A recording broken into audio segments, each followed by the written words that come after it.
안녕하세요. 사연 읽어주는 남녀입니다.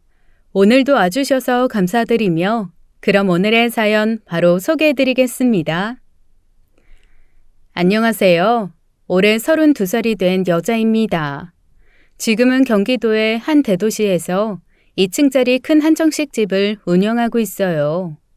고작 나이 30 조금 넘은 여자가 이렇게 큰 식당을 운영하며 사장님 소리를 듣고 있으니 능력이 좋다, 성공했구나 싶으실 거예요.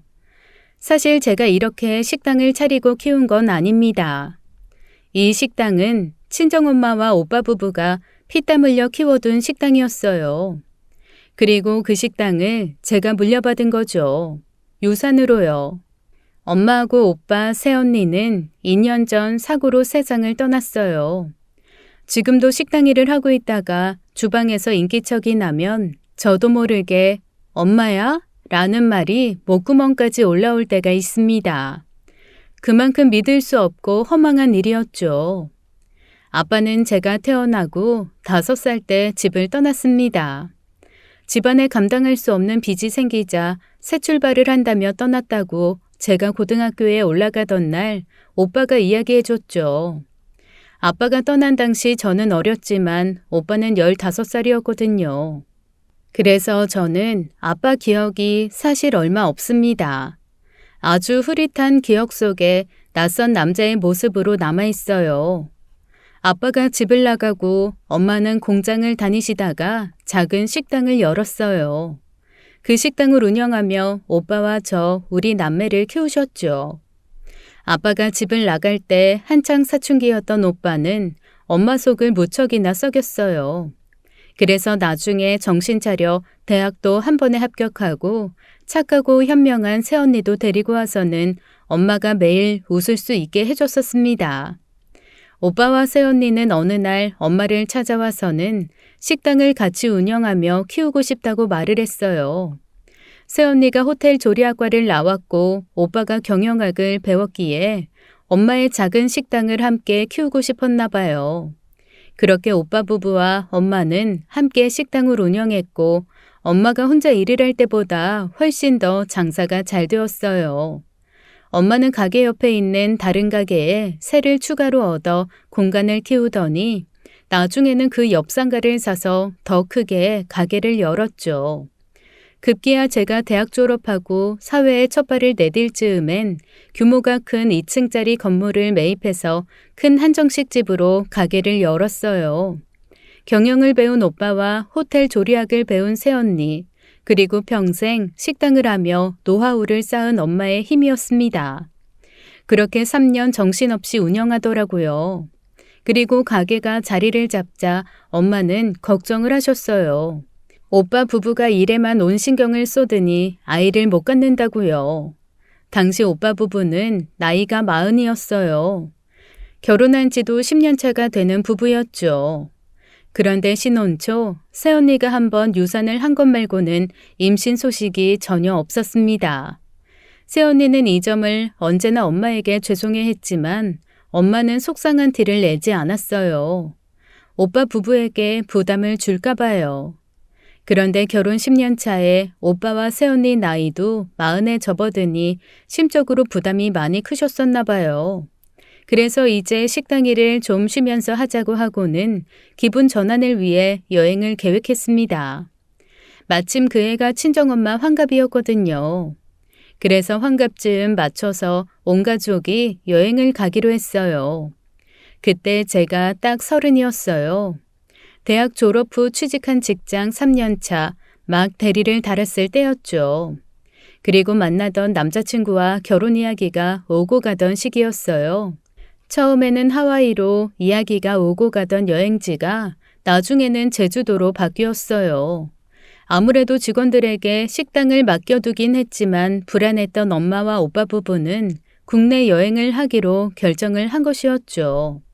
아무렴 어떠나요? 저도 결혼 전 친정 식구들과의 여행이기에 기대를 하고 있었습니다. 호텔도 예약하고 비행기표도 준비하고 여행 준비를 다 마치고 하루 남겨두었을 때 제가 다니던 회사에 문제가 생겼어요. 제 바로 윗상사가 거래처에 납품해야 하는 일정을 착각한 것이었죠. 당장 급하게 처리해서 마감을 줘야 하는데 어쩌냐. 아무래도 네가 내일 출근해서 처리해줘야겠다. 당시 제 상사는 결혼 때문에 회사에 연차를 써둔 상태였어요. 그래서 자신도 이 일을 해결 못하니 저보고 여행을 취소하고 처리해달라는 말이었죠. 어처구니가 없었어요. 일은 자기가 저지르고 왜 저한테 가족여행을 취소하라고 하나요? 참 한숨이 나오더라고요. 그렇다고 내일 결혼하는 상사의 부탁을 매정하게 거절하기도 애매했어요. 무엇보다 제가 입사했을 때부터 저를 많이 도와준 선배기도 했고, 저도 옛날에 비슷한 사고를 쳤을 때 일주일간 야근을 하며 수습해준 고마운 선배이기도 했죠. 결국 저는 가족 여행에 참석을 못했어요. 회사에 혼자 나와서는 선배가 사고친 일을 뒷수습이나 했죠. 일이 이렇게 꼬이네. 뭐 어쩔 수 없지. 일이 우선이니. 너무 아쉬워하지 마. 다음에 또 같이 여행 가자. 그래, 이번에는 우리끼리 다녀오고 다음에 미선이 결혼 전에 한 번 더 해외로 다녀오자. 다음 날 토요일 저는 회사에 출근해서 혼자 일 처리를 하고 있었어요. 제주도에 도착한 오빠가 제게 전화를 주며 힘내라고 했죠. 전화를 끊으니 새언니가 아가씨 힘내라며 카톡으로 피자를 보내주더라고요. 굶으며 일하지 말고 이거라도 먹으라고요. 고맙다고 인사하며 좋은 추억 많이 만들어 오시라고 새언니에게 카톡으로 대답을 했습니다. 하지만 상대가 내 카톡을 확인하면 사라지는 일은 그 후 사라지지 않았죠. 사고가 난 거였어요. 제주도에서 렌터카를 빌려 여행을 다니던 저희 가족과 운전이 미숙한 다른 여행객의 렌트카가 중앙선을 넘어 정면 추돌이 난 사고였어요. 운전자인 오빠와 조수석에 있던 새언니는 현장에서 사망을 했고 친정엄마는 병원으로 이송 도중 사망했습니다. 그렇게 저는 제 전부인 가족을 잃었어요. 제주에서 엄마의 오빠 부부 장례식을 진행했습니다. 저희가 사는 곳이 서울이었기에 많은 문상객이 오지는 못했죠. 장례를 진행하기 직전 소식을 들은 금자이모가 급하게 제주도로 내려오셨어요. 금자이모는 엄마가 식당을 처음 열었을 때부터 함께 해준 직원이었어요. 진짜 이모는 아니지만 저는 금자이모를 이모라고 부를 정도로 가족같이 가까운 사이였죠. 그리고 장례 첫날 이른 아침 남자친구가 달려와 주었어요. 금자이모와 남자친구가 저를 위로해 주었죠. 아이고 미선아, 이게 무슨 난리니? 아들 부부랑 제주도 간다고 그렇게 좋아하더니 네 엄마는 아니 왜 여기 이렇게 누워있는 거야? 아이고 세상에. 금자이모는 몇 년 전 사별을 하고 딸과 살고 있으셨어요. 금자이모는 갑작스러운 참담한 소식에 오열을 했습니다. 한참을 슬퍼하셨죠. 장례 이후 저는 집으로 올라와서 다 포기하고 집에만 있었어요. 집안은 온통 캄캄했고 저는 마치 죽은 사람처럼 침대에 누워만 있었죠. 그날 제가 선배의 일을 대신 받지 않았다면 저도 가족들과 함께 세상을 떠났을 거예요. 그 일이 그렇게 후회가 되었어요. 회사고 선배고 무슨 소용인가요? 그냥 엄마와 함께 여행길에 올랐어야 했다라는 생각을 하루에도 수십 수백 번씩 했죠. 회사에서 문자가 계속 왔어요. 다시 복귀하라는 문자였죠. 그냥 핸드폰을 집어 던져버렸어요. 시간 감각도 없어서 자다가 눈을 뜨면 밖에 햇살이 커튼 틈으로 보였고 다시 잠들고 일어나면 온 집안이 캄캄했습니다. 시간을 확인하려 문자를 보니 수십 통의 부재중 전화와 수십 개의 문자가 와 있었어요. 회사에서는 무단 결근으로 해고를 통보하더라고요. 그리고 제발 연락 좀 달라는 남자친구의 문자와 금자 이모의 전화도 있었어요. 하지만 어떠한 답도 하기 싫었습니다. 그저 모든 게 다 귀찮다는 생각만 들었어요. 깊게 깊게 잠이 들었어요. 눈을 떠보니 병원이었습니다. 깨어났어? 얼마나 걱정했는데. 어떻게 된 거야? 제가 연락이 끊겨 걱정이 되었던 남자친구는 저희 집에 찾아와서는 119를 동원해 문을 따고 들어와 저를 발견한 거였습니다. 쓸데없는 짓을 했어. 다시 깨어난 제 모습이 처량했어요. 병원에서 한동안 영양제와 수액을 맞고 퇴원할 수 있었어요.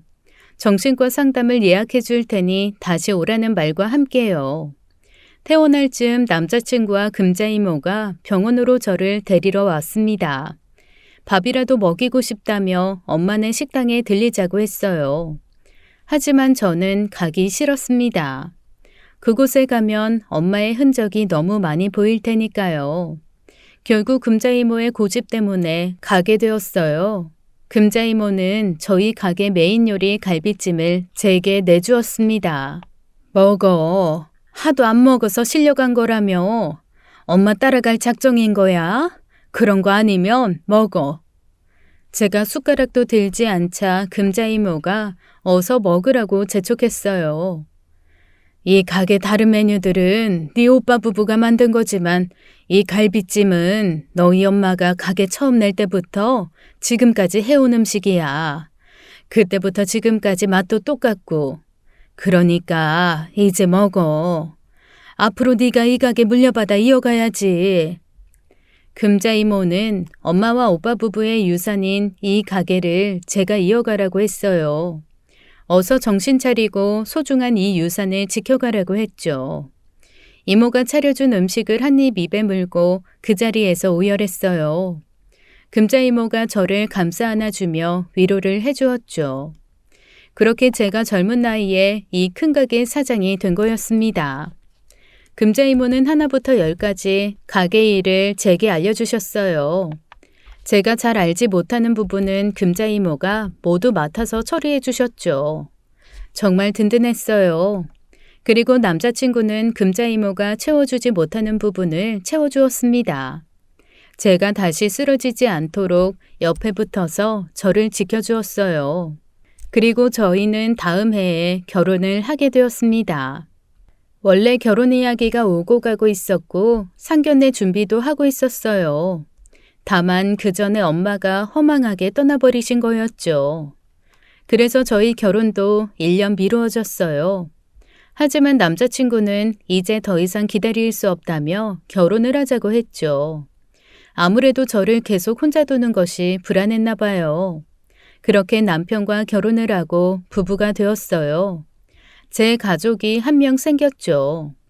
이후 금자이모의 도움으로 식당도 잘 꾸려갔고요. 큰 문제가 없이 흘러갔어요. 그 사이 저는 남편의 부탁으로 정신과도 꾸준하게 다니며 많이 좋아졌습니다. 적어도 세상을 등질 생각은 안 했으니까요. 엄마와 오빠 부부가 남겨준 재산과 식당으로 금전적으로도 풍족했죠. 그리고 결혼 1년 후 갑자기 남편이 잘 다니던 회사를 그만둔다고 했습니다. 모든 사건의 시작은 이때부터였던 것 같아요. 원래 하고 싶은 일이 있었어. 때가 아니라 생각돼서 회사 일하며 계속 관련 공부했던 건데 이제 내 사업을 하고 싶어. 옆에서 응원해주고 도와줄 거지?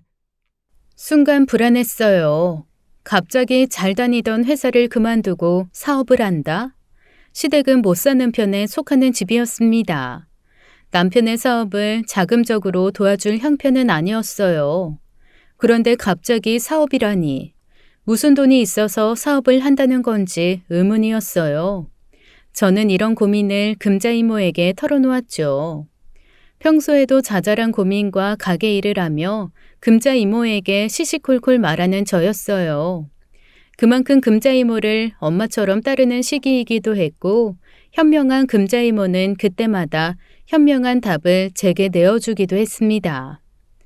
잘 다니던 회사를 그만두고 갑자기 왜 사업이라니? 혹시 미선이 너한테 사업 자금 부탁하니? 아니요.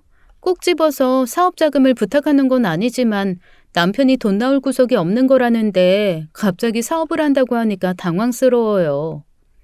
내가 이런 말 하는 게 조심스러운데 다미선이 너 걱정돼서 하는 말이니까 오해하지 말고 들어.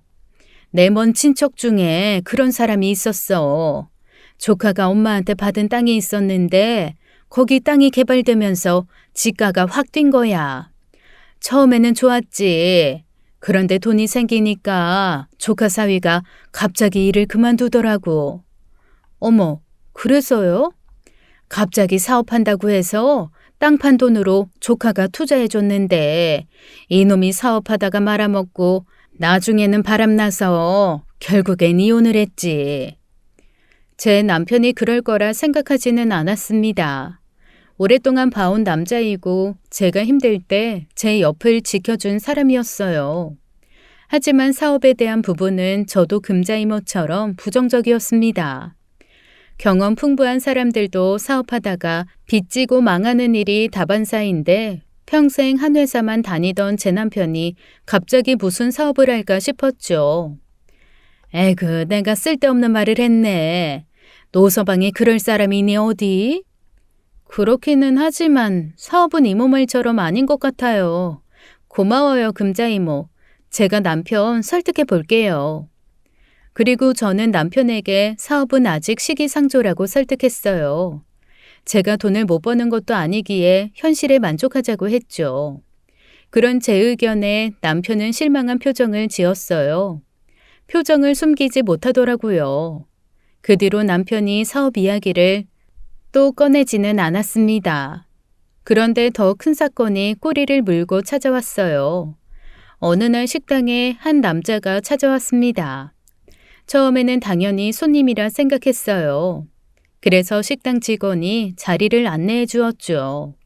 하지만 그 나이 든 남자가 식당 사장님을 보고 싶다는 말을 했어요. 제가 다가가 물었죠. 손님, 무슨 일이세요? 제가 여기 사장인데 필요하신 거라도. 여기서 사람을 구한다고 하셔서. 당시 저희 가게에서 주차 담당 직원을 구하고 있었어요. 아, 일 때문에 오셨어요? 제 사무실에서 말씀 나눌게요. 60이 넘어 보이는 외모에 낡은 외투를 입은 남자였어요. 낡았지만 옷차림은 깨끗하게 다림질을 한 모습이었습니다. 나이가 들어 머리카락 대부분이 흰머리였지만 이발도 깔끔하게 한 모습이었죠. 그분은 비슷한 일을 하신 적도 있었고 무엇보다 저희가 갑자기 사람이 비게 되어 급한 상황이라 내일부터 당장 일을 부탁한다고 했죠. 그분은 알겠다고 하시더라고요. 하지만 그분이 나가고 금자이모가 반대를 했습니다. 주차 보조는 아무래도 젊은 청년이 해야 한다며 지원자의 나이를 보고 반대를 하셨죠. 그리고 인상도 좋지 못하다고 말했어요. 문제를 일으킬 사람으로 보인다고요. 사람 아무나 막 들이는 거 아니야. 미선이 네가 잘 모르나 본데 이런 가게는 특히 사람을 잘 써야 하는 거야. 나중에야 금자이모가 왜 이렇게 반대를 했는지 알게 되었습니다. 그 충격적인 이유를요. 금자이모의 반대에도 저는 그분을 좋게 보았어요. 예의 바른 태도하며 좋은 인상까지요. 그래서 저는 이분을 뽑겠다고 말을 했죠. 미선이 너 후회하지 마. 알겠니? 내가 지켜볼 거다. 그 사람 얼마나 일을 잘하는지.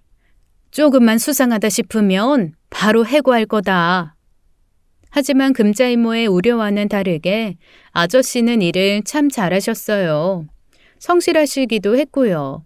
주차 관리를 하시다가 힘쓸 일이 필요하다 싶으면 달려오셔서 일을 도와주곤 하셨어요.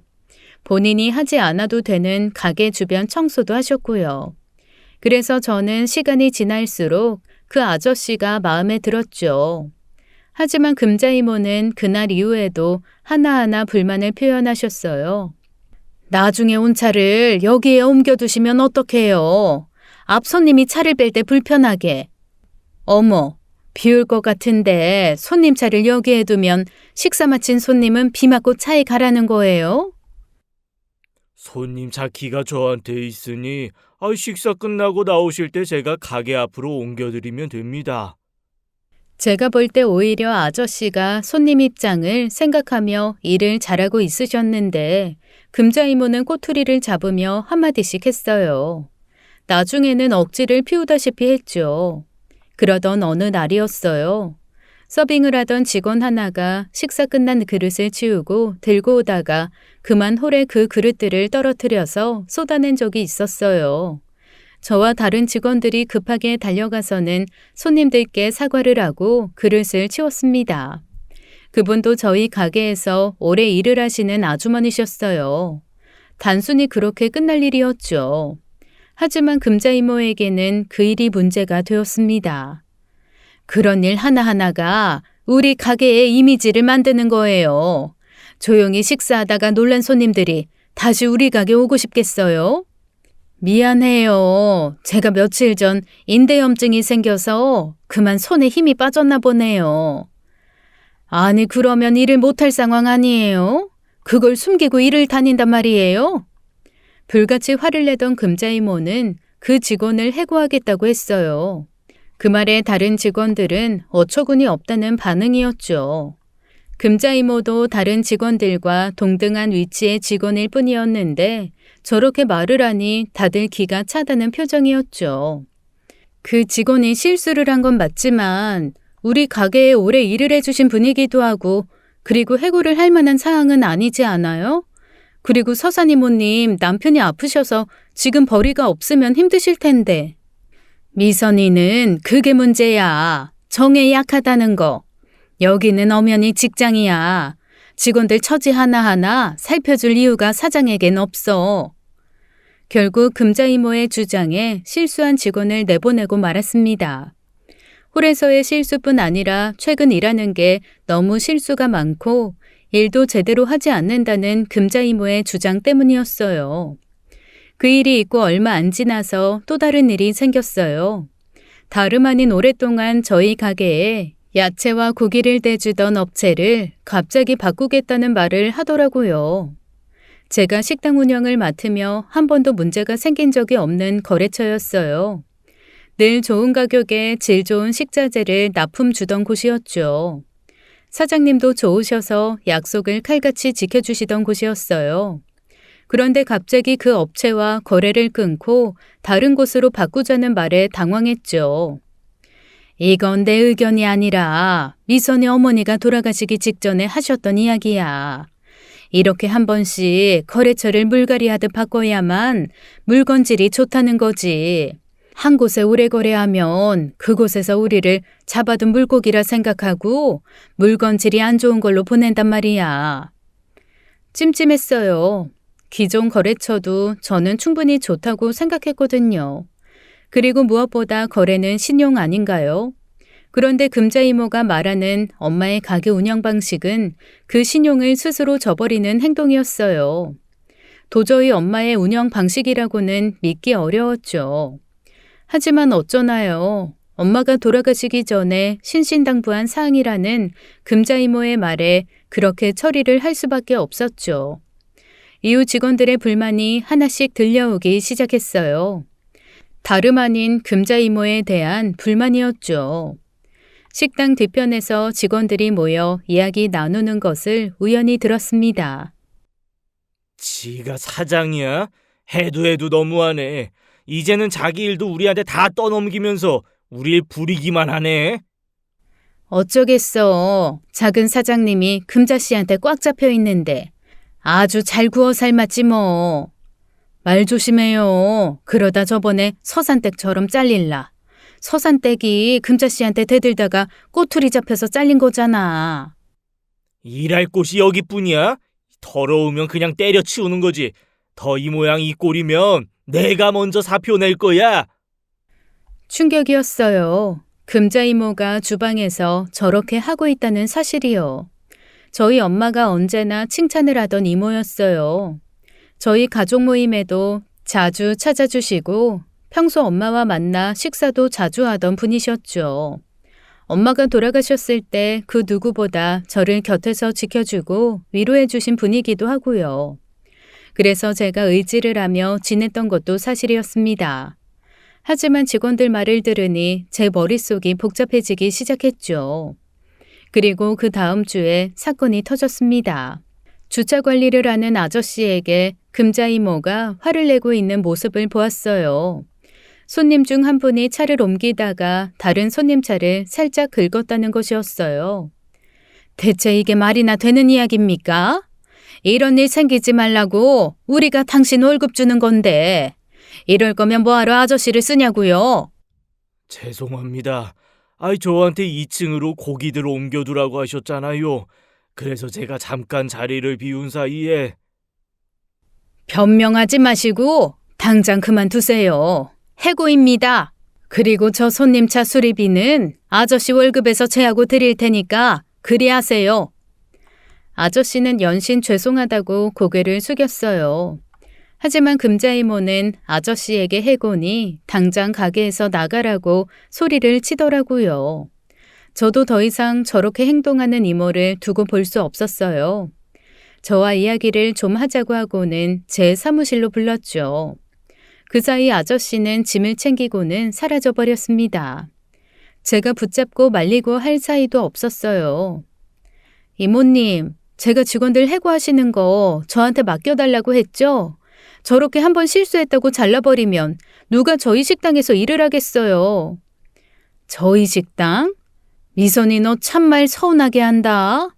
네 말은 이 식당이 미선이 네 거니까 난 빠져라 그 말이니? 미선아, 내가 이 식당을 네 엄마가 처음 열었을 때부터 함께한 사람이야. 그런데 뭐? 이제는 사장 자리에 앉으니 나는 보이지도 않는다 이거니? 이모, 그런 말이 아니잖아요. 뒤에서 말이 나와서 그래요. 문제가 있으면 저한테 말씀 주세요. 그러면 제가 듣고 처리를 할게요. 그래, 내가 잘못했구나. 나 같은 일개 직원 나부랭이가 어디 감히 사장인 척을 했구나. 미선이 너도 정말 실망이다. 그래, 이제 내가 이 식당을 나가면 되겠니? 저는 짐을 싸서 나가겠다는 금자 이모를 붙잡았어요. 이렇게 보내버릴 수는 없었습니다. 금자 이모에게도 이 식당은 자기 자식처럼 아끼는 식당이었어요. 그래서 더 애정 때문에 가게 운영에 관여를 한다 생각했죠. 결국 식당이 문을 닫은 밤에 금자 이모와 술을 한잔하며 속마음을 이야기했어요. 나도 이 식당에 내 평생을 바친 사람이잖니. 왜 이 식당이 잘 안 되길 바라겠어. 네 엄마 그렇게 허망하게 떠나보내고 네 엄마가 남기고 간 이 식당이 그 어떤 식당보다 잘 되길 바라는 사람이 바로 나야. 금자 이모는 식당이 잘 되었으면 하는 마음에 직원들에게 다그치다 보니 이런 오해가 생겼다고 말을 했어요. 술잔을 기울이며 금자 이모와 이야기를 나누니 이모의 심정도 이해가 갔습니다. 전 사장인 저희 엄마 자리 대신 새파랗게 젊은 제가 사장 자리에 앉으니 전체적으로 느슨해지고 있는 직원들이라고 했어요. 무엇보다 어린 제가 사장 자리에 앉아 있으니 알게 모르게 무시하는 직원들도 있다는 말이었죠. 엄마가 있을 때는 지각도 없던 직원들이 슬슬 개인 사유를 핑계로 지각도 하고 일찍 퇴근도 하고 간혹 당일에 집안 사정을 이야기하며 가게를 안 나오는 사람도 있다고 했죠. 생각해보니 제가 물렁하게 그럴 때마다 직원들의 사정을 봐준 경향도 있었어요.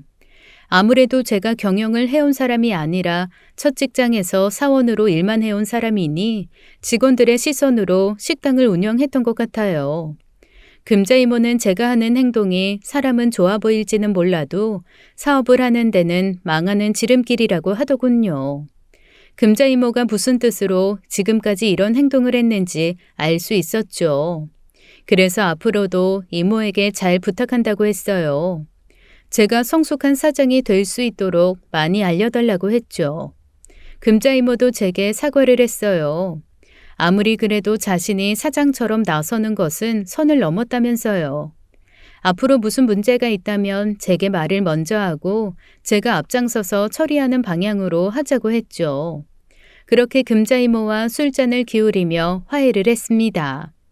그렇게 오래도록 둘이 모녀처럼 술잔을 기울이는데 갑자기 금자 이모가 무슨 말을 하려다가 머뭇머뭇하더라고요. 미선아, 내가 말을 안 하려다가 네가 내 딸 같은 아이여서 말하는 거야. 금자 이모가 집으로 가기 위해 버스를 기다리는데 차도 넘어 제 남편이 걷고 있었다고 했어요. 그런데 그 옆에 웬 젊은 아가씨가 함께 있었다는 것이었죠. 처음에는 아는 지인 정도로 생각했는데 그 둘의 분위기가 심상치 않았다고 했어요. 남편과 그 어린 아가씨가 손을 꼭 잡고 길을 걷고 있었다고 말했죠. 잘못 보신 거 아니에요? 설마요. 그래, 처음에는 잘못 본 거라 생각했었지. 그런데 글쎄, 내가 어젯밤에도 노서방을 봐서 그래. 그들이 어떤 건물에서 나오는데 그 건물이 왜 그런 곳 있잖아.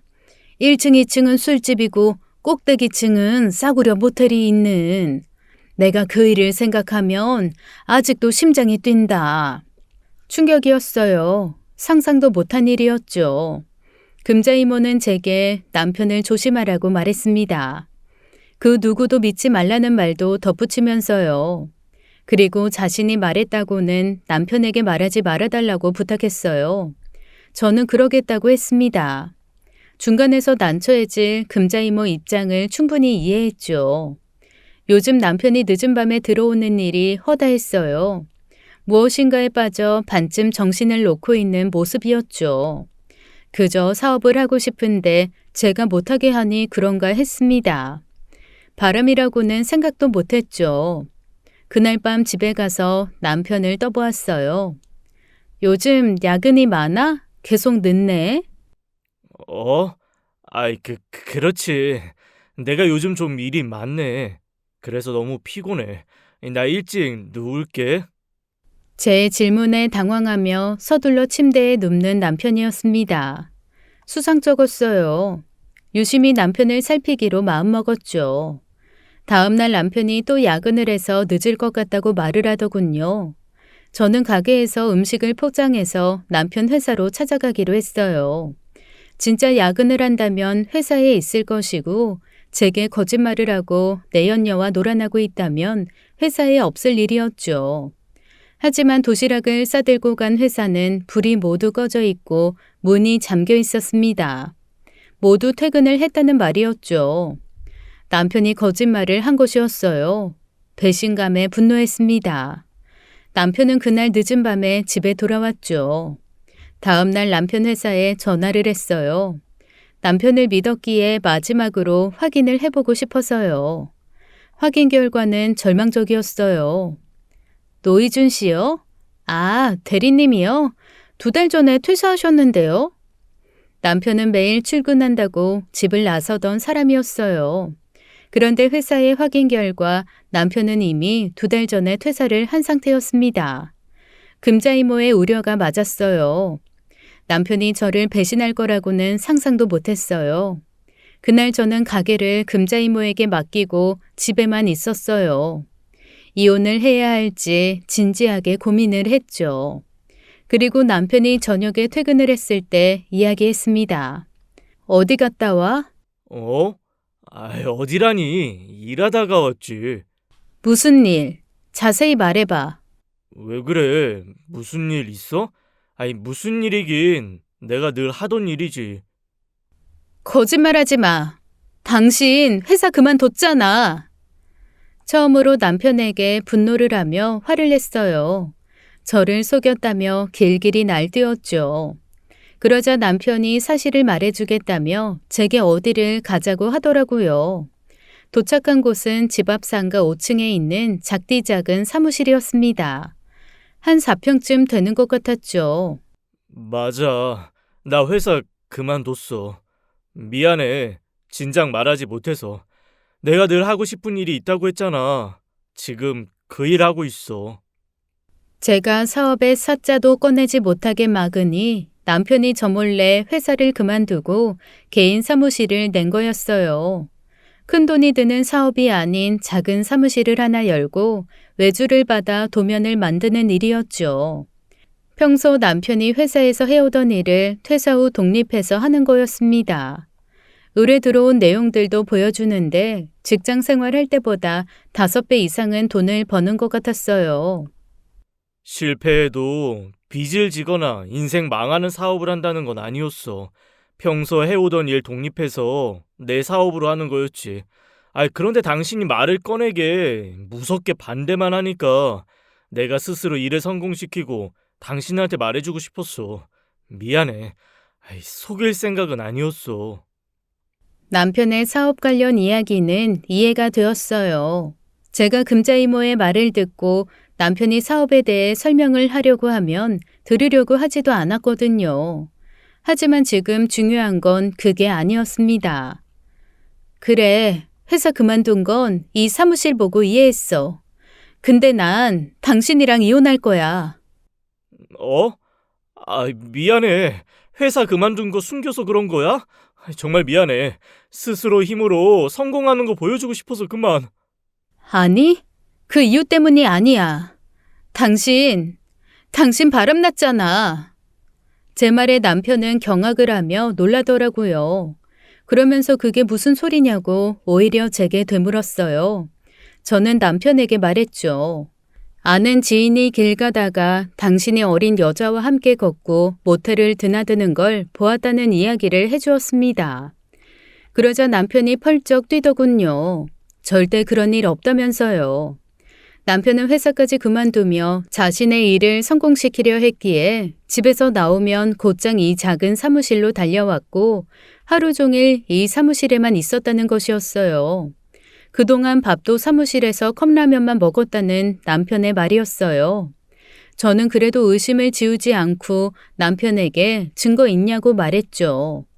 남편은 잠시 생각을 하더니 저를 남편의 사무실 상가 관리사무소로 데리고 갔습니다. 그리고 관리사무소 소장님에게 상가 CCTV로 자신의 동선을 확인해달라고 했죠. 이거 함부로 확인 못합니다. 경찰 대동하셔야 보실 수 있어요. 소장님, 저 이거 당장 확인 못하면 내일 이혼해요. 소장님! 남편의 간곡한 부탁에 결국 소장님이 한숨을 쉬시며 CCTV 영상들을 보여주셨죠. 남편이 사무실에 이사를 하고 오늘까지의 모든 영상을 관리사무소에서 6시간 넘게 보았어요. 중간에 소장님이 짜장면도 시켜주시고는 남편이 사무실에서만 있는 거 자신도 오며 가며 보았다고 의심하지 말라고 하시더라고요. 저는 끝까지 영상을 확인했습니다. 그리고 남편이 사무실에 입주한 이후 모든 CCTV 영상을 확인한 결과 정말 남편은 아침에 사무실에 들어가 집에 올 때까지 사무실에만 있었습니다. 한마디로 금자이모가 길에서 어린 아가씨와 팔짱을 끼고 걸었다는 둥, 모텔을 들어갔다는 둥 하는 사람은 남편이 아니었어요. 사무실로 돌아온 저는 남편에게 사과를 했어요. 지인이 착각한 것 같다면서요. 그리고 저 몰래 회사를 그만둔 건 남편이 잘못한 거라고 말했죠. 남편이 재차 사과를 하며 묻더라고요. 그 지인이 누군지 왜 우리 사이를 이간질 하냐면서요. 남편의 질긴 질문에 결국 실토를 했어요. 금자이모가 사람을 잘못 본 것 같다고요. 남편은 제 말에 그럴 줄 알았다는 반응이었습니다. 이어 남편은 제게 말했어요. 식당 운영하는 일도 금자이모에게 휘둘리지 말라면서요. 최근 금자이모의 행동이 너무 수상하다는 남편의 말이었죠. 금자이모는 내 가족 같은 사람이야. 날 위해 그리고 식당을 위해서 애써주는 사람이라고. 엄마 돌아가시고 나서 그동안 나를 얼마나 위로해줬는데. 당신 가족은 나야. 금자 이모가 아니라 내가 당신 가족이라고. 그렇게 당신을 위하는 사람이 당신한테 거짓말까지 하면서 우리 사이를 이간질해? 그게 가족이니? 그 순간 정신이 확 들었습니다. 그동안 있었던 일들을 생각해 보았어요. 생각해 보니 저를 위한다고 말은 하지만 저를 위한 행동은 하나도 없었습니다. 직원들을 해고한 것도 자신의 말을 듣지 않아서였어요. 식자재 거래처를 바꾼 것도 이전에 엄마 말을 따른 것이라고는 했지만 새로 들어오는 식자재들은 비싸고 형편없었습니다. 금자이모는 자기가 식당 사장이라고 생각하는 걸까? 사실 오늘도 직원 한 명을 해고했어. 나는 그러기 싫었는데 금자이모가 막무가내로 화를 내면서 해고하신다니까 그분이 조용히 떠나셨어. 붙잡지도 못했어. 직원 누구? 누구를 또 자른 거야? 이러다가 장모님과 오래 일했던 사람들 다 자르겠다. 오래 있으셨던 분은 아니고 최근에 들어오신 주차 도와주시는 최 씨 아저씨. 남편은 제 말에 놀라했어요. 그분을 왜 자르냐고요. 일도 잘했고 누구보다 가게 일을 자신의 일처럼 앞장서서 해주던 사람이었어요. 남편은 이 식당의 사장은 저라면서 제가 판단을 하고 결정을 하라고 했습니다. 절대 금자 이모에게 휘둘리지 말라고 말을 했어요. 남편의 말이 옳았습니다. 이대로 가면 남아있는 직원들 모두 해고당하고 금자 이모의 사람들로 가게가 채워질 것 같았죠. 당신 말이 맞아. 그분은 다시 불러야겠어. 아직 정식 해고 처리되신 거 아니니까. 저는 그리고 다음 날 아침 일찍 주차 담당 아저씨에게 연락을 했습니다. 하지만 전화가 꺼져 있고 받지 않으셨어요. 그래서 아저씨를 채용할 때 받아둔 서류들에서 아저씨의 집 주소를 알아냈습니다. 가게에서 그리 멀지 않은 주택가 단지 반지하에 살고 있으셨어요. 저는 아저씨에게 사과를 하고 식당을 다시 나와달라고 부탁을 하기 위해 아저씨 집을 찾아갔습니다. 저를 본 아저씨는 매우 놀라신 눈치였어요. 저는 준비해간 주스 세트를 공손하게 내밀었습니다. 안녕하세요. 불쑥 찾아와서 죄송합니다, 아저씨. 저 잠시 들어가서 이야기해도 될까요? 제 말에 아저씨는 많이 당황해 하셨어요. 우물쭈물하시며 뒤돌아 집안 상태를 보셨죠. 그러더니 잠시만 기다려달라고 하시고는 문을 닫으셨습니다. 저는 집이 어질러져 있어서 그런가 보다 생각하고 문 앞에서 아저씨를 기다렸어요. 그리고 5분쯤 지나자 다시 문이 열리며 아저씨가 제게 들어오라고 하시더군요. 어제는 사람 많은 곳에서 그런 소리 들으셔서 기분 많이 상하셨죠? 제가 하는 일이 주차 안내인데 아이 거기서 사고가 있었으니 제 잘못이죠. 면목 없습니다. 아저씨가 제게 사과를 하셨죠. 저는 그런 아저씨에게 저는 해고할 생각이 없으니 내일부터 다시 식당을 나와달라고 했어요. 아저씨는 금자 이모가 싫어하지 않겠냐고 하고는 제가 가져온 주스를 주겠다며 잠시 자리에서 일어났습니다. 저는 그 사이 아저씨가 사는 집을 둘러보았죠. 집은 무척이나 깨끗했어요. 둘러보다가 아저씨 책상 위에서 엎어진 액자를 보았죠. 급하게 집을 치우다가 쓰러뜨렸나 싶어 액자를 다시 세워두다가 저는 그 자리에 주저앉을 뻔했습니다. 액자에는 제 사진이 있었어요. 그리고 다른 액자에는 엄마가 오빠와 찍은 사진도 있었죠. 그때 아저씨가 주스를 가지고 방으로 들어오셨고 제 모습을 보고는 놀라서 주스를 떨어뜨리셨습니다. 이게 뭐예요? 네? 왜 제 사진을, 왜 엄마 사진을 가지고 있어요? 그게 미선아. 제 이름 부르지 마세요. 덜컥 겁이 났습니다. 이 사람 변태인가 싶기도 해서 아저씨 집에 단둘이 있는 게 너무 겁이 났어요. 급하게 자리를 뜨는데 제 뒤에서 아저씨가 저를 부르며 충격적인 말을 했습니다. 미선아, 내가 네 아빠다. 황당했어요. 아빠는 27년 전 집을 나갔어요. 그 이후 단 한 번도 본 적이 없었습니다. 그런데 갑자기 내가 네 아빠다라는 사람을 만나니 뭐라 입이 떨어지지 않았어요. 미선아, 내가 네 아빠야. 미안하다. 이제껏. 말도 안 돼요. 저 아빠 없어요. 어디서 수작질의 거짓말이에요? 역시 수상한 사람이라는 금자 이모 말이 맞았어. 설령 아빠가 맞다고 해도 왜 지금 나타났는데요? 그 순간 제가 받은 유산 생각이 났습니다. 규모가 꽤 큰 식당, 그리고 엄마 집과 현금들. 설마 돈 때문이에요? 그래서 돈 때문에 나타났어요? 그런 거 아니다. 절대 그런 거 아니야. 저는 말을 더 들어볼 필요도 없다고 하며 그 자리에서 벗어나려고 했어요.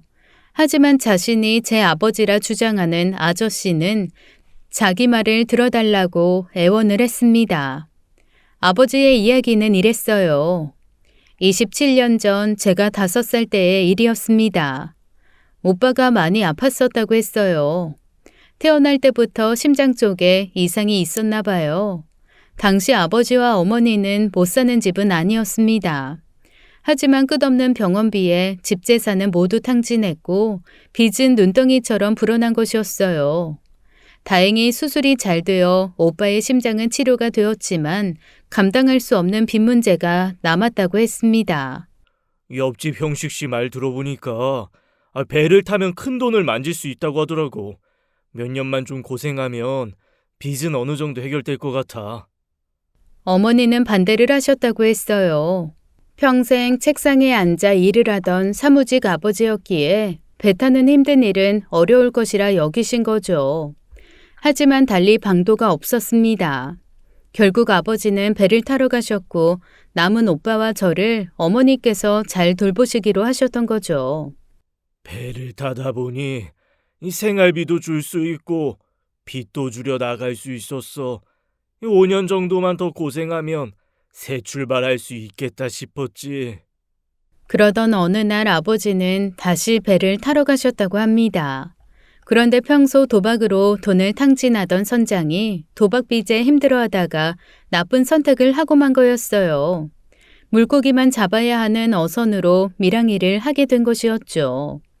바다에 나가 중국 배와 접선을 하고 불법 밀입국을 돕는 일을 한 거였어요. 불법이지만 아버지를 제외한 나머지 선원들은 불만 없이 좋아했대요. 그만큼 각자에게 떨어지는 돈이 매우 컸으니까요. 아버지도 돈이 급한 상황이었지만 불법은 할 수 없다며 반대를 하셨다고 합니다. 선장에게 밀항이라는 말도 못 들어보고 물고기를 잡으러 나갔던 아버지는 선장의 불법을 알고 반발을 했습니다. 이런 일 하는 거라면 애초에 입에 안 탔습니다. 아이, 제시 왜 그래? 최씨도 갚아야 할 빚이 많다며. 고깃배 10년 타는 것보다 밀항질 1년 하는 게 더 돈벌이가 좋아. 다 같이 좋은 거 아니겠나? 엥? 아니요. 전 이 일 그만하겠습니다. 선장님도 그만하세요. 아니면 제가 해경에 신고할 겁니다. 아이고, 알겠어. 내가 너무 돈이 급해 미쳤었나 보네. 미안해요. 내 다시는 이런 일거리 안 받겠네. 이에 선장은 이제부터는 밀항을 안 하겠다고 말했고 아버지는 한 번만 눈을 감아주기로 하는 인생 최대의 뼈아픈 선택을 하신 거였죠. 다음에 출항한 배가 이번에도 밀항을 했다고 합니다. 중국 배와 접선을 하고는 불법 이민자들을 받아 어창에 실었죠. 아버지는 자신을 속이는 것이냐며 반발했지만 해경에 신고를 하시진 못했어요. 불법 이민자를 싣고 왔던 중국 선박에서 아버지를 잡아갔거든요. 밀고가 두려웠던 선장이 아버지를 중국 선박에 팔았던 것이었어요. 그래서 한 20년 중국 어선에서 노예처럼 일을 했다. 그러다가 우연히 한국 어선을 만나서 도망칠 수 있었고 사람들이 그러더라고. 죽임 안 당한 게 그나마 천운이었다고. 저는 아버지의 솔직한 이야기를 듣고는 마음이 아팠어요. 지갑 속에서 제 어린 시절 사진과 오빠의 중학교 때 사진, 엄마와 아버지가 다정하게 서로를 안고 있는 흑백 사진을 보고 이 사람이 우리 아버지가 맞구나 싶었죠. 이 사진들을 보며 버텼다. 언젠가 다시 돌아가서 내 가족을 만나겠다고. 그리고 이어서 아버지가 고백하는 충격적인 사실을 듣고 기절을 할 뻔했습니다. 아버지의 이야기는 너무나 충격적이었어요. 저는 사실 여부를 확인해야 했습니다. 아버지의 말만 듣고 믿어버리기에는 너무나 큰일이었죠. 당장 식당으로 달려가 CCTV들을 확인하고 또 확인했습니다. 그리고 마침내 찾게 된 진실이 담긴 영상을 확인하고는 저는 밤새 울고 또 울었어요. 가슴이 아파서요. 그리고 다음날 영업을 준비하고 있는 금자이모를 제 사무실로 불렀습니다. 저는 금자이모에게 말을 했어요. 식당 일은 제 적성에 맞지 않고 최근 너무 충격적인 일이 있어서 이제 식당 사장 자리에서 물러나겠다고요. 금자 이모는 너무 놀라하며 그러면 식당은 어떻게 할 거냐고 물었죠. 저는 엄마와 오빠 부부가 남긴 유산 같은 식당이기에 식당을 남에게 팔 마음은 없고 믿을 만한 사람에게 운영을 맡길 거라고 했습니다. 제 말에 금자 이모가 숨죽여 침을 꿀떡 삼키더군요. 전 금자 이모에게 이 식당 운영을 맡기려고 해요. 정말이니? 그래, 잘 생각했다. 내가 봐도 미선이 네가 너무 힘들어하더구나. 대신 제가 지금 4가지 질문을 드릴 거예요. 그 질문에 제대로 답해주시면 믿고 식당 운영을 부탁드릴 수 있을 것 같아요. 금자 이모는 기분이 좋으신지 한바구음을 지으시며 제게 무엇이든 물어보라고 말씀하셨어요. 저는 숨을 한번 들이켜고 이모에게 물어보았습니다. 직원들은 왜 자르셨어요? 그것도 저희 엄마와 오래 일하시던 분들 위주로 자르셨잖아요. 내가 이전에도 다 설명했잖니. 사업이라는 건 말이야. 사람을 잘 써야 돼. 자잘한 실수하는 직원은 가차없이 자르고 새로운 사람을 뽑아야지. 기존에 있던 사람들도 겁을 먹고 열심히 일을 하는 거야. 이모 말을 안 듣는 사람들만 자르신 건 아니죠? 미선이 아직도 너 그런 오해를 하니? 자꾸 이러면 이모 섭섭해. 네, 알겠어요. 그럼 2번째 질문 드릴게요. 식자재 거래처는 왜 바꾸셨어요? 얘는 왜 저번에도 설명한 걸 자꾸 또 물어? 돌아가신 네 엄마가 원했던 일이라고 몇 번을 말하니? 제가 엄마와 오래 일한 직원들한테 모두 물어봤는데요. 그런 일은 들어본 적이 없다고 하던데요. 네 엄마가 나만 믿었으니 나한테만 말해서 그렇지. 그런가요? 근데 새로운 식자재 거래처 사장이 금자 이모 동생이던데 그것도 저희 엄마 뜻이었어요? 금자 이모가 강력하게 추천한 새로운 거래처에 대해 알아봤어요. 놀랍게도 금자 이모 동생이 하던 신생 업체였죠. 사업자를 만든 것도 금자 이모가 기존 거래처를 정리했을 그쯤이었습니다. 제가 뒷조사를 한 것을 알자 금자 이모가 당황해 하더라고요. 이어서 계속 질문을 했습니다. 한국과 오래 거래를 하면 고인물처럼 썩는 거죠? 그쵸? 그래 맞아. 그래서 그런 거야. 내 동생이어서가 아니라 정말 좋은 물건 가져오길래 거래한 거야. 네가 오해할까봐 말 못했단다. 그렇군요. 3번째 질문이에요. 이모, 주차 아저씨는 처음 보셨다고 그러셨잖아요. 왜 모르는 사람이라고 말씀하셨어요? 모르는 사람이야. 내가 그 사람을 어떻게 아니? 그건 정말 내가 장담한다. 정말 모르는 사람이고 네가 몰라서 그러는데 일도 너무너무 못했어. 사적인 감정 전혀 없이 그래서 해고한 거야. 저는 금자 이모의 말에 눈물이 나는 것을 애써 참았어요. 하지만 저도 모르게 제 뺨으로 눈물이 흐르더군요. 한 손으로 눈물을 쓱 닦으며 이어서 물어보았습니다. 마지막 질문이에요, 이모. 제대로 잘 생각해 보시고 대답해 주셔야 돼요. 아니면 저 이모 이제 안 봐요. 제 말에 금자 이모가 눈을 크게 뜨고 저를 바라봤어요. 주차 아저씨가 제 아빠인 거 알았어요? 마지막 제 질문에 금자 이모는 경악하며 입을 벌렸죠. 당황했는지 말까지 더듬기 시작하며 입만 뻥긋거리셨어요. 무슨 말을 어떻게 할지 고민하는 것 같았죠. 몰랐다, 미선아. 지금 그게 무슨 말이니? 주차하던 그 사람이 네 아빠라니. 저는 금자 이모에게 제 핸드폰을 열어서 보여주었습니다. 가게 CCTV에 찍힌 수많은 영상들을 제가 밤새도록 찾아보다가 찾은 영상이었어요. 그 영상 중 하나를 제 핸드폰으로 옮겨 담은 것이었죠. 저는 눈물을 닦으며 조용히 그 영상을 틀어보았습니다. 아직 해가 완전히 뜨기 전인 어둑한 새벽 식당홀을 찍은 영상이었어요. 그곳에는 금자 이모와 주차 아저씨, 저희 아버지가 마주보며 테이블에 앉아 있었습니다. 몇 번을 말합니까? 미선이가 당신 딸인 거 알면 충격받아 쓰러진다니까. 그런데 왜 자꾸 찾아와요? 게다가 여기서 일을 하시겠다? 미쳤어요? 내 자식 내가 보고 싶어 찾아오는데 대체 저한테 왜 이러십니까? 우리 혜자가 당신 때문에 얼마나 힘들었는지 알아요? 아무 말 길게 하지 말고 오늘 당장 사직 써내요. 아니면 내가 당신 해고할 테니까. 미선이를 정말 딸이라고 생각하면 그냥 조용히 떠나요. 괜히 20여 년 만에 나타나서 아버지네 뭐네 이러면 돈 보고 찾아낸 거밖에 더 됩니까? 혜자도 죽은 마당에. 지 아버지가 유산 탐나서 이제야 나타났다 생각하면 심성이 약한 미선이 쓰러져요.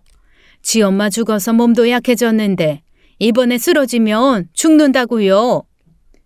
영상을 보던 금자 이모는 경악을 하며 제게 잘못했다고 싹싹 빌었습니다. 아버지가 찾아온 이유가 유산 때문이라 생각되었기에 제가 상처받을까봐 돌려보내려고 한 거였다고 말했어요. 모든 건 저를 위한 일이었다며 자신의 행동을 정당화했죠. 그럴 수 있는 일이었어요. 저도 처음에 그렇게 의심을 했으니까요. 정말 널 위해서였어, 미선아. 미안하다. 정말이야.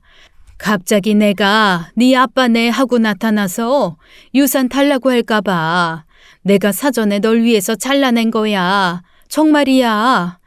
미선아, 넌 나를 믿어야 돼. 식자재를 바꾼 것도 내가 정말 미안해. 할 말이 없어. 그건 우리 딸이 지금 큰 병에 걸렸는데 내가 돈이 없어서 그랬다. 미안하다, 미선아. 이모 알잖아, 응? 한 번만 용서해다오. 거짓말이 꼬리에 꼬리를 무는 거였죠. 금자 이모 딸은 며칠 전에 길에서 만난 적이 있었습니다. 친구들과 술집에 가는 길이라고 제게 그랬었죠. 전혀 아픈 사람이 아니었어요. 상황이 급하게 흘러가자 아무 거짓말이나 내뱉는 이모였어요. 그런 금자 이모가 안타까웠죠. 거짓말이 꼬리에 꼬리를 무네요.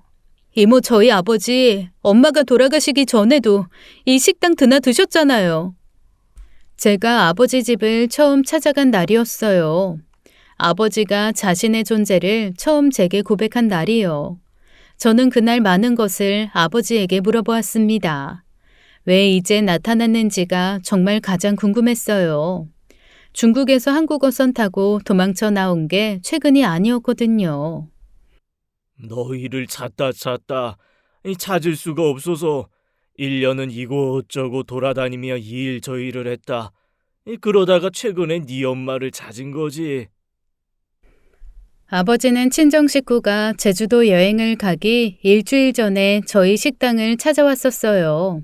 아버지와 재회를 한 엄마는 아버지의 이야기를 듣고 오열을 했죠. 평생 아버지가 우리를 버리고 도망갔다고 생각하며 살아온 어머니셨어요. 선장을 찾아간 어머니에게 아버지가 배를 탄다고 하고는 나타나지 않았다고 거짓말을 했거든요. 그건 오빠도 다르지 않았습니다. 아버지가 떠난 그 시점 오빠는 15살 사춘기였어요. 아버지가 빚 때문에 자신들을 버렸다고 생각한 오빠는 지독한 사춘기를 보냈었죠. 어머니는 아버지와 재회 후 아이들이 놀라지 않게 아버지의 귀환을 서서히 소개해주자고 말했다고 했습니다. 그래서 먼저 오빠 부부에게 다시 돌아온 아버지를 소개한 거였고 저는 가족여행이 끝나자마자 소개를 해주기로 한 거였어요. 그런데 엄마와 오빠 부부가 그 여행에서 그만 사고를 당하신 거였죠. 네 엄마와 약속한 대로 그저 기다렸다. 며칠만 시간을 주면 자신이 네가 충격 안 받게 잘 이야기해 둔다고 했거든. 그런데 그 뒤로 연락이 끊어졌지. 친척들과 지인들에게 엄마의 부고 소식을 알린 것은 금자 이모였어요. 금자 이모가 엄마의 지인과 거래처를 잘 알고 있으니 엄마 핸드폰에서 연락할 사람들을 추려서 부고 문자를 보낸다고 했었습니다. 저는 오빠의 지인을 맡아서 했고요. 의도적으로 금자 이모가 아버지에게는 부고 문자를 쏙 빼고 안 보낸 거였어요. 그리고 기다리다 지쳐 다시 식당을 찾았다가 알게 된 거야. 내 아내, 내 아들을 난 장래도 지키지 못한 못난 남편이자 애비였다. 그 말에 그만 아버지는 눈물을 쏟으셨어요. 제 마음도 찢어지게 아팠습니다. 엄마가 아버지를 만난 것은 금자 이모도 알고 있었다고 했어요. 아버지가 처음 식당을 찾아 엄마를 만난 날 그 옆에 금자 이모도 함께였으니까요. 왜 거짓말하셨어요?